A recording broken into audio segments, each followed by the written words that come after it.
तो दोस्तों अच्छी बात ये है कि आप हमें यूट्यूब में भी फॉलो कर सकते हैं। नमस्कार दोस्तों, फिर से आपका स्वागत है मेरे इस यूट्यूब चैनल में जिसका नाम है इंग्लिश विथ ग्रामीण पाठशाला। पोएम शुरू करने से पहले हम थोड़ा इसके टाइटल के बारे में बता दें और कवित्री के बारे में बता दें। इमाइल डिकिंसन अमेरिका के पोएटिस्ट थे। ये हमेशा से लोनलीनेस का महसूस किया, एकांत का जीवन यापन किया। इन्होंने अपने लाइफ में लगभग 1800 पोएम लिखे लेकिन पूरा पब्लिश नहीं करा पाए। इनकी मृत्यु के बाद इनके यंगर सिस्टर ने और पोएम को पब्लिश कराया। तो ये जो पोएम लिखने जा रही हैं, because I could not stop for this, तो इसका कोई टाइटल नहीं दिया गया है। इसके ऊपर का लाइन का ही टाइटल दिया गया है इसमें। अब ये पोएम जो है तो 24 लाइन का है और 6 क्वार्टरंस का है। इसमें से इमाइल डिकिंसन ने हमेशा, आपको पहले ही बता चुका हूँ कि अकेलेपन महसूस करती थी, तो इसका थीम है डेथ, इमॉर्टलिटी एंड इटर्निटी। इसमें इमिली डिकिंसन ने डेथ को पर्सोनिफाइज किया है, इसको पर्सन के रूप में व्यक्त किया है, डेथ क्या है और लाइफ की जर्नी को बताया है। तो हम इसको देखेंगे आज और समझेंगे इस पोएम के माध्यम से कि कैसे होता है। आपको बता दें कि इमिली डिकिंसन का पूरा नाम है एमिली एलिजाबेथ डिकिंसन। इनका जन्म हुआ था दिसंबर 10, 1830 को और मृत्यु हुआ था 15 मई 1886 को। आपको पहले ही बता चुका हूँ, ये अमेरिकन पोएटिस्ट हैं। इन्होंने 1700-1800 के लगभग पोएम लिखे हैं। इनका फेमस पोएम है because I could not stop for death, I measure every grief I meet, success in counted sweetest. चलिए कविता की ओर चलते हैं। सबसे पहले लाइन बाय लाइन इसको पढ़ लेते हैं। Because I could not stop for death, he kindly stopped for me, the carriage held but just over self and immortality. इसको इमाइल डिकिंसन जी कहते हैं कि हम जो इतने बिजी थे, अपने कामों में बिजी थे कि मौत की ओर नहीं जा पाए, मौत की ओर नहीं जा सके। ही काइंडली स्टॉप्ड फॉर मी, जब हम नहीं जा सके वहाँ मौत के पास, तो उसने खुद से आ गई हमारे पास। मौत ने आ गया, ही मतलब मौत के लिए है, डेथ के लिए है। तो he kindly stopped for me, वह खुद चलकर और हमारे पास आ गई।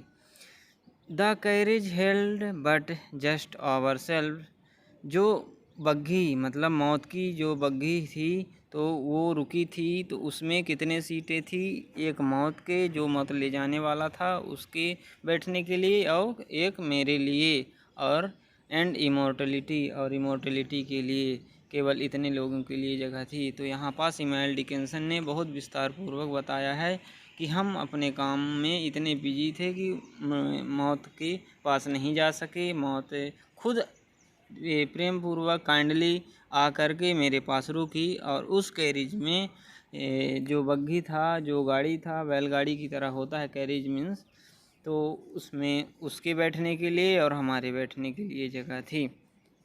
अब चलते हैं अगली स्टेंजा पे। We slowly drove, he knew no haste, मतलब कि हम स्लोली ड्रॉ, हम बहुत आराम से चल रहे थे। वो यहाँ पास इमाइल डिकिंसन कहती है कि हम अब बग्गी में बैठ गए और मौत हमको ले जा रहा था।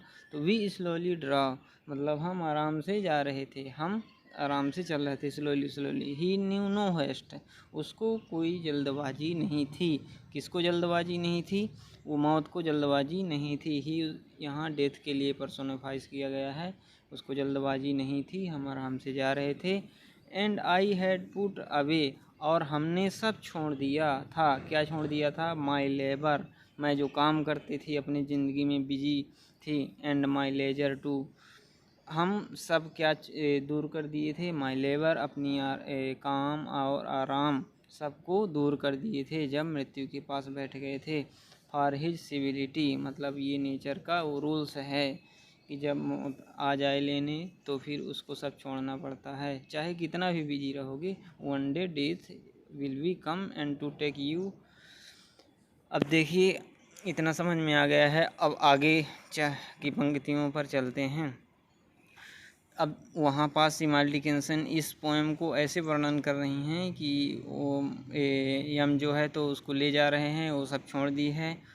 तो अब देखिए क्या किस रास्ते से जा रही हैं। अब वहाँ यमलोक में मतलब मृत्यु के लिए तो क्या क्या मिलता है। बोलती हैं, we passed the school where children strove मतलब वी पास्ड हम गुजरे थे, द स्कूल स्कूल के सामने से गुजरे थे, मतलब स्कूल के बगल से गुजरे थे। वेयर चिल्ड्रेन स्ट्रो, वेयर मतलब जहाँ स्कूल में चिल्ड्रेन स्ट्रो बच्चे जो है तो चिल्लाते थे, खेलते थे, चहचहाते थे, जहाँ वहाँ से हम गुजरे। यहाँ इमाल डिकिंसन वर्णन करती हैं इस पोएम का। It races in the ring मतलब बच्चे क्या कर रहे थे कि गोल गोल बना करके बहुत सारे बच्चे मिल कर के वहाँ खेल रहे थे। और क्या बोलते हैं, कहाँ से गुजरे। We passed the field of gazing grain हम कहाँ से गुजरे, जहाँ पास से गैजिंग ग्रैन मतलब कि अनाज उनाज रखा हुआ था, खेत वोत में पक उक गया था, तो उस रास्ते से हम गुजरे। We passed the setting sun उस रास्ते से होते हुए फिर हम कहाँ से चले गए, जहाँ सूर्य अस्त होता था वहाँ तक चले गए, वहीं से गुजरे। तो यहाँ पास इमिली डिकिंसन ने बहुत खूब बढ़िया बढ़िया वर्णन करते हैं कि वो अपने कामों में बिजी थे, तो उन्हें खुद लेने आ गया। उनके बग्गी में बैठे बैठे उन सब आराम आराम छोड़ दिए थे।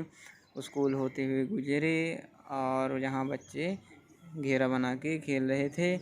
और कहाँ से गुजरे, we passed the field of grazing grain जहाँ से अनाज उनाज रखा हुआ था, सूर्यास्त हो रहा था, वहाँ से गुजरे। Or rather he forged us the dews drew querying and chill for only go summer my gone my tippet only tule। यहाँ पास इमाल डिकिंसन कहती हैं कि हम तो सूर्य के पास से गुजरे थे, पके हुए अनाज के पास से गुजरे थे। तो यहाँ कहती हैं कि हम सूर्य के पास से गुजरे थे। और रैदर या तो ही पास्ड अस ऐसा लगता है कि हम गुजरे थे, या कि सूर्य मतलब ही यहाँ सूर्य के लिए कहा गया है। ही पास्ड अस वह मेरे इधर से गुजरा हुआ है। उस समय जब हो गया था तो ठंडा मौसम था, तो द ड्यूज मतलब होता है उसके बूंदे, ड्रीव क्वेलिंग एंड चिल ऐसे महसूस हो रहा था, जो ओस की बूंदें टपक रही थी, कांपती हुई महसूस हो रहा था। For only gossamer my down a gown my tippet tulle कैसा लग रहा था उसका, gossamer my gown my tippet only tulle लग रहा था। We paused before a house that ये जाते जाते क्या हुआ कि वी पाउज मतलब ये रुक गई, उसके घोड़े बग्गी जो है तो गाड़ी मृत्यु का गाड़ी जो है तो रुक गई। बिफोर ए हाउस घर के एक सामने, दैट सीम्ड मतलब अब कैसा घर है जहाँ रुके, मतलब मरने के बाद जो है तो देखते हैं कहाँ रुकती है ये कवित्री, कहाँ बताती हैं क्या बताती हैं। उस घर के पास रुक गई। ए स्वीलिंग ऑफ द ग्राउंड, स्वीलिंग का मतलब होता है सूजना फूल जाना। तो कहती हैं कि वो जो जहाँ पास रुकी थी तो वो ग्राउंड कैसा था, सूज गया था, फूला हुआ था। The roof was scarcely visible उसका रूफ जो है तो उस ग्राउंड का छत जो है तो कैसा दिख रहा था, स्कार्सली विजिबल बहुत मुश्किल से दिखाई दे रहा था। द कॉर्निस इन द ग्राउंड और क्या बहुत मुश्किल से दिखाई दे रहा था, वहाँ का ग्राउंड मैदान जो है तो बहुत मुश्किल से दिखाई पड़ रहा था। अब कॉर्निस मीन्स होता है सीलिंग, है ना, तो उस ग्राउंड के सीलिंग कैसे होते हैं, बहुत मुश्किल से। Since then 20 century and yet अब देखिए क्या बताती हैं कवित्री, कहती हैं कि वहाँ जाने के बाद ऐसा लग रहा था कि बहुत सालों से मतलब बहुत शताब्दियों से अब तक feel shorter than the day मतलब कि पिछले दिनों से आज का दिन बहुत छोटा सा रहा। I first surmise the horses heads हम उन घोड़ों के जो इसमें बैठे थे, बग्गी में बैठे हुए थे, तो उसमें शॉर्टर दैन द डे मतलब मैंने ऐसा अनुभव किया उन घोड़ों के, उनके सिरों को, वर टावर इटर्निटी उनका मुख किस ओर मुड़ा था, इटर्निटी की ओर मुड़ा था, नश्वर की ओर मुड़ा था। तो इसमें कवित्री ने बहुत व्यक्ति के जीवन के बारे में, आने वाली कठिनाइयों के बारे में और बहुत मेहनत करने के लिए और इटर्निटी के लिए बहुत सारे डीपेस्ट डेप्थ में समझाया है। तो ये वीडियो हमारा समाप्त हुआ। आशा करता हूँ कि वीडियो अच्छा लगा होगा। यदि अच्छा लगा हो तो हमारे वीडियो चैनल को सब्सक्राइब करें, लाइक करें, कमेंट करें और बताएं कि अब हम कैसा वीडियो लेकर आएँ और किस तरह का बनाएं। तो थैंक यू, धन्यवाद।